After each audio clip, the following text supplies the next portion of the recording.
So there's a lot happening at the moment. There's been another interest rate rise, there's global uncertainty with conflict overseas, fuel and supply issues, and there's a federal budget just around the corner. Now, if you're a first home buyer, you might be wondering what all of this actually means for you and your plans. So today we wanted to sit down and talk through it all. Hello, and welcome to First Home Unlocked, the podcast for unlocking clarity and confidence for first home buyers.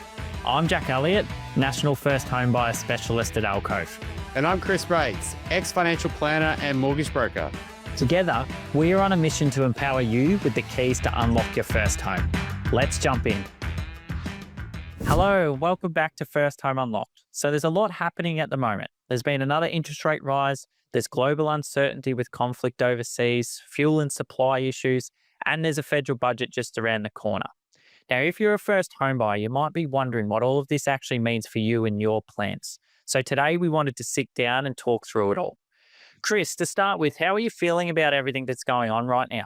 Look, it's not my first sort of rodeo, I guess you'd call it. I started back in financial advice all the way back in 2007. So we've had GFCs, we've had European debt crisis, we've had royal commissions, we've had massive increases in interest rates and inflation. So, it does feel like it's another crisis. But every time when you're in a crisis, it does feel like this one's different, and that's what uncertainty is, right? No one knows how things are going to play out. But I do think it's going to affect different people in different ways, obviously. And, what you should do as a first home buyer is maybe different than what an investor should do or what an upgrader should do, etc. So I think today is really just an opportunity for us just to chat about, I guess, how people are feeling right now.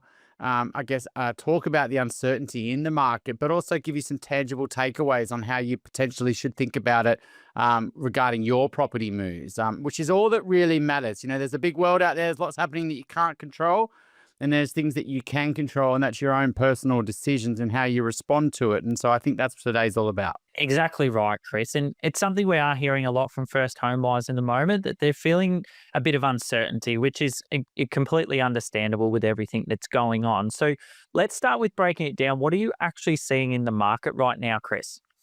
Okay, so we've had we're talking at the end of March, and I think it's really important to put a reference point and explain where we're at, because things are moving really fast, right? And we have no idea what things could be like in a week's time rather than a month's time, etc. But if we sort of wind it all the way back to October last year, we had a surprise with where inflation was going. We all thought that the inflation genie is back in the bottle, and it's really important for governments to control inflation because it just can lead to this sort of wage spiral that, there's lots of issues with it. So hence why they had rates really high. They really tried to kill inflation.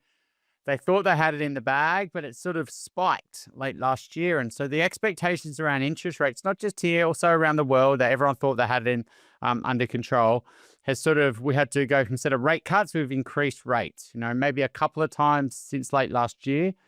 And there was an expectation of an early one this year, right? So that's a big shift. Did that mean our first home buyers coming into 2026 didn't want to buy? Absolutely not. Like, they realized that the rental market hasn't got good fundamentals. It's sort of gone up a lot over the last 5 years. I think the real issues happened in the last month or so with Iran, and obviously that's been a huge impact to how this is going to play out and increase inflation a lot.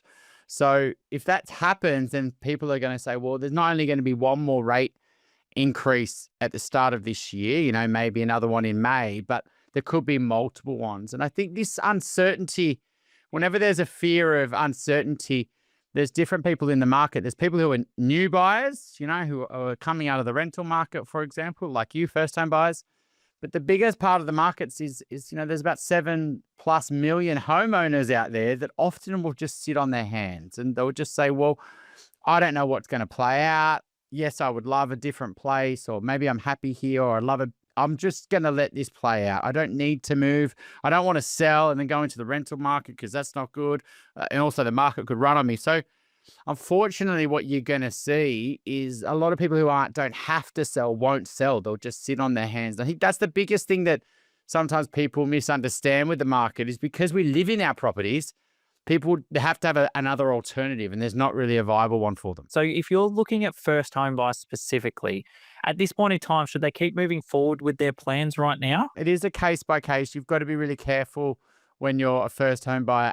One, all the things we've spoken about for many episodes around making sure it's a long runway for you, etc., making sure it's a good asset, etc. That's more relevant than it ever has ever been, really. It's just so fundamental that if you are taking on a mortgage, that it gives you accommodation. Yes, it's something that can give you a long runway, but if you do need to sell it in 3 to 5 years time, it's going to be a good asset. We are going to see, a continue of investors exiting the market. I think we've seen that a lot for the last 4 years, hence why we've got a rental crisis or a bunch of other things as well and other reasons. But I do think we're going to see over the next 12 months, a lot of investors just say, if I can sell this and get a good price, I'd rather just bank that money and put that money sort of off my mortgage or, just have a buffer, etc. And there's also a lot of anxiety right now with the budget in 6 weeks' time. It's highly likely there's going to be a change to capital gains tax for investors, and potentially even removing or restricting negative gearing sort of tax advantages. Now, whether they grandfather it and say, look, if you've got an investment in the past that doesn't apply to you and only applies to new people, or whether they retrospectively do it, it's just giving a lot of investors a lot of anxiety, and they're just feeling like it's just another blow to them. Maybe we should sell and get out of the market. And so I think that's just going to make the rental market even tougher, but it is potentially going to give some more options for first home buyers to buy, because often that's sort of price point that first home buyers are looking. Yeah, and I think, Chris, like you mentioned, there's a lot of layers there. There's a lot going on. And what matters is going in with your eyes wide open. So that means understanding your cash flow and having the right protections in place so you're buying from the start with that confidence. Now, like we've mentioned, there's been another interest rate increase since we last did one of these updates, with rates increasing by 0.25%. And I know from the conversations I've been having with that a rate change does bring up a lot of questions. And the first thing I always come back to is rate changes are a completely normal part of having a mortgage. What matters more than trying to predict where rates are going next is making sure you have a plan that can handle the movement. And that means building in the buffers from the start and borrowing within your comfort zone, not just your maximum right now. Now, we covered this in more detail back in episode 25, Unlocking Interest Rates and Why They Move, which is still worth a listen if you haven't already. Now, just to give you a quick sense of what a rate change actually means in real terms, let's look at the impact on two things: your repayments and your borrowing capacity. Now, first on repayments, let's say you've got an $800,000 loan and the rate moves up by that 0.25%. Your minimum monthly repayment increases by around $126 per month. And this is why we talk about building a buffer into your budget from day one. So if rates are rising, it's something that you've already got that flexibility for. Now, the next is that borrowing capacity. Now, a rate rise typically reduces the maximum a lender will allow you to borrow. Now, for a couple earning $90,000 each with no debts and no dependents, a 0.25% interest rate rise reduces your borrowing power by around $22,000. Now, the exact figure will be different based on your individual circumstances and across each lender as well. But Chris, what's your advice for first home buyers when they see a rate rise and start worrying about what it means for their repayments or their borrowing power? So there's two ways to think about it. One is the impact on you, but it's also, obviously you potentially can borrow less, you got to pay a higher mortgage repayment slightly. I think the first thing is to realize how much actually is it increasing your repayments, and how much, even if it increases it 2 or 3 times, how much it increases your payments. It's probably not as much as you think it is. Secondly, what does it do to other buyers? And I think it's kind of an irony here. When you're in the market, you're going to have good news or bad news. And, bad news sometimes is good news, because if it scares a lot of other first home buyers off, it means that when you go to the open home, there's less people there. Potentially there's more people, investors selling. This is actually what you want. This is creating more of a buyer's market than a seller's market. And absolutely, if you had a choice between selling in a hot market or buying in a hot market or buying in a colder market, like when there's a little more fear, you'd absolutely go for option 2. So I guess that's just, but when you are in that market, you do need to be careful, right? Because there is uncertainty that could play out, and hence why you just got to double down on always trying to get a quality asset, something that's scarce and highly desirable. Because if that uncertainty does play out, i.e. interest rates keep going up, you can sleep at night knowing that you've got a good property and you just haven't rusted it. Yeah, I think that's really important to focus on that asset quality no matter what the market is doing. So, this also then leads into one of the most common questions I'm getting from first home buyers at the moment, which is around fixing their interest rate. So, let's do a quick refresher on what your options are, including variable rates, fixed rates, or a split loan. Now, a variable rate moves up or down over time. Now, it's the most common option for first home buyers because of the flexibility that it gives you. You get unlimited extra repayments, access to features like offset account or redraw, and no break costs if you want to refinance later on. Now, the trade off is that if rates rise, your repayments go up too. So, this is where you need them buffers in place. Now, a fixed rate locks in your interest rate for a set period, usually 1 to 5 years. Now, your payments stay the same the whole time, which makes budgeting really straightforward. Now, the downside is that you can't use offset account or makes extra repayments to your redraw. And if you want to exit early, whether that's to refinance or sell the property, you'll likely face break costs. And importantly, if rates fall while you're fixed, you stay on the higher rate until the term ends. So you don't get the benefit from them rates dropping. Now, a split loan is a combination of both, part fixed and part variable. So you get some certainty on one portion while keeping flexibility on the other. Now, Chris, fixed versus variable, what's your take on it right now? And how do you help first home buyers decide which option actually suits their situation? Yeah, I think the understanding split loans that you don't have to fix or you don't have to go all variables the first thing. And then it's really just trying to figure out, is there a sort of real comfort factor for you as a new mortgage holder to know that rates aren't going to keep going up on you and affect your loan dramatically? So if you are really concerned about that, you're not as confident on how, potentially pay rises or bonuses, or you really are concerned if rates go up, it's going to hurt you, then potentially just regardless of what rate happens, the peace of mind knowing that you don't have to stress for maybe 50, 60 or 70% of your mortgage repayment, could be a real big deal for you. I wouldn't bother fixing a small portion, 10 or 20 or 30%. So if you are going to fix, you're most likely probably be better off to fix at least half, if not more, because otherwise the benefit isn't that great and it locks you into a lender for something that's not that great. Secondly, you just got to be careful that the fixed rate you're paying is competitive in the broader market. There are big differences between bank to bank on fixed rates.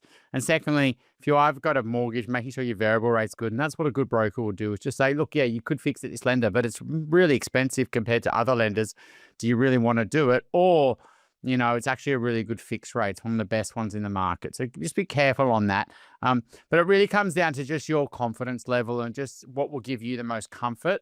Now, if it doesn't play out, right, let's say you fix half of it and then rates don't go up and then rates go down, you go, yeah, I could have potentially saved some money, but you got a benefit for it. You got that comfort. And vice versa, if rates do go high, then you don't have to stress. And so it's just a really good sort of buffer, sort of risk management tool. And often for first home buyers, it's not a bad move just because there's no other buffers often. And this could be a way of just protecting you. Yeah, and it's all about that protection and that buffer. And as you said, it's case to case. So we can definitely help you out with that. Have a chat through your situation and what it would look like and what puts you in the best position. And look, with all of that context, I want to give you something really practical to take away from this episode. Because no matter what the market is doing externally, there are things you can control. And we're going to look at it as a 3-step plan. Now, first step is getting clear on your goals and vision. What do you actually want this first property to do for you? How can you choose a home that's going to last you for the next 5 to 10 years? And are there lifestyle changes coming up that property needs to work around over the next 5 to 10 years? So what we've done is we've linked our goals and visions workbook in the show notes. It helps you get really clear on the questions to ask yourself before you start looking at properties. Now, step 2 is come and speak to us early and get a plan in place. Don't wait until you think you're ready. Come and have a conversation with us first. We'll show you what's actually possible for your situation, which pathways make sense, and what you'll need to save. And this gives you an informed action plan so you can move forward feeling clear and confident about what's next. Now, the final step and step 3 is build protection into your plan from the start.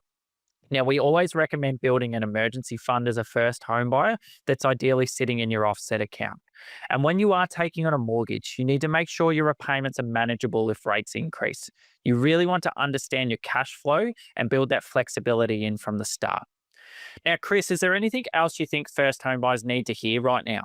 Look, I think, obviously a tax on negative gearing, capital gains tax with the budget. I think that's A lot of people would say that's not good news for the market, but I think you've just got to realize that if you are buying as a first home buyer, it won't affect every market equally. And if you're buying an apartment or, somewhere where there's lots and lots of investors in the market, I do think you need to be really careful right now. And the way to sort of figure that out is just looking at the owner occupier rate at different suburbs. And, you can look at the census, you could just type it into Google or Claude, and you'll probably find that out. And areas that have got a lot of investors in them, absolutely, you've got to be a little bit extra careful right now. So if you're buying an apartment block and there's 80, 90% investors in that, then it's probably A, not a great asset, and B, it's likely to be affected by changes like this. So that's just something just to be really bearing in mind at the moment. And like you said, Chris, there is that federal budget coming up in the next couple of months. And what we'll do is we're going to cover anything first home buyer related in a future episode for you. So stay tuned for that one.